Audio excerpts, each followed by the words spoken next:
This will give you an idea of the challenges that individuals and families face in our community and communities across the world. This is Katrina's story. Katrina Smith is 13 years old and loves school. She is in the 8th grade. She loves Christian music, Christmas, and movies.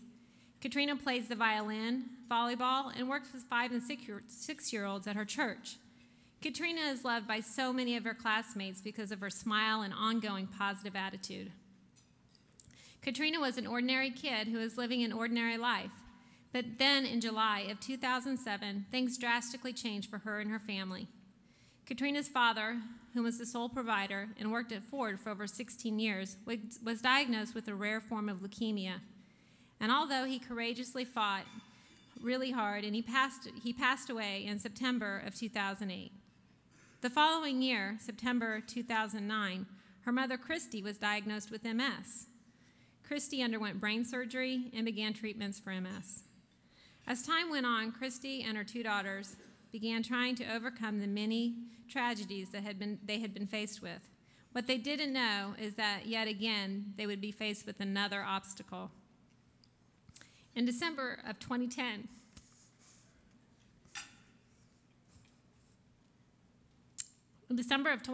Katrina was diagnosed with acute lymphatic blastic leukemia. Katrina was faced with the fight for her own life. This is a rare form of cancer of the blood and bone marrow.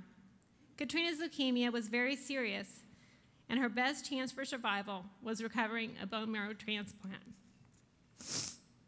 Katrina received the transplant this past March 10th of 2011. Due to Katrina's illness and frequent stays in the hospital, the family was away from the home for extended periods of time. During that time, plumbing issues in the home led to water damage and mold in various places in the home. With the financial hardships brought on by medical bills and continued care, the family was unable to make needed repairs and abate the mold. With the damages to the home and the mold present, Katrina and her mother were unable to return to the home. At the time the conditions of the home were discovered, 2 local nonprofits and the county in which she lived were working on securing an abandoned house to repair and provide a home ownership opportunity for a yet-to-be-determined family struggling with homelessness. Excuse me. I need a Kleenex. Give me a Kleenex. The county's home assistance program agreed to take on the repair and abate of the Smith home, which is currently under construction at this time.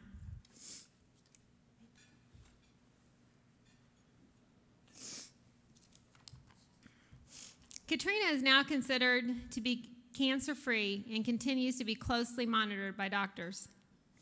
From the time that Katrina was diagnosed, the community, nonprofit organizations, public entities, her church, and school all gathered around her to help with the many financial and emotional needs. Amazing. The county came in, nonprofits, service organizations, school, her family, her friends, everyone gathered together around this family to support them. The really special thing about this story is that Katrina is one of ours. She's one of our students, and she's our neighbor. She goes to our churches, and she's one of us. And you are the ones that supported her family. And Blake spoke about the amazing partnerships that we have and the momentum we have here. Without you sitting here today and doing what you're doing for our families, we wouldn't be able to support them like we do.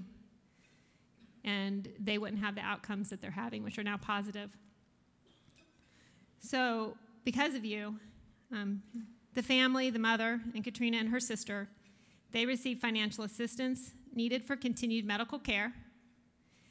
They got a suitable home in which to live and for Katrina to heal her body, and emotional support in which to thrive.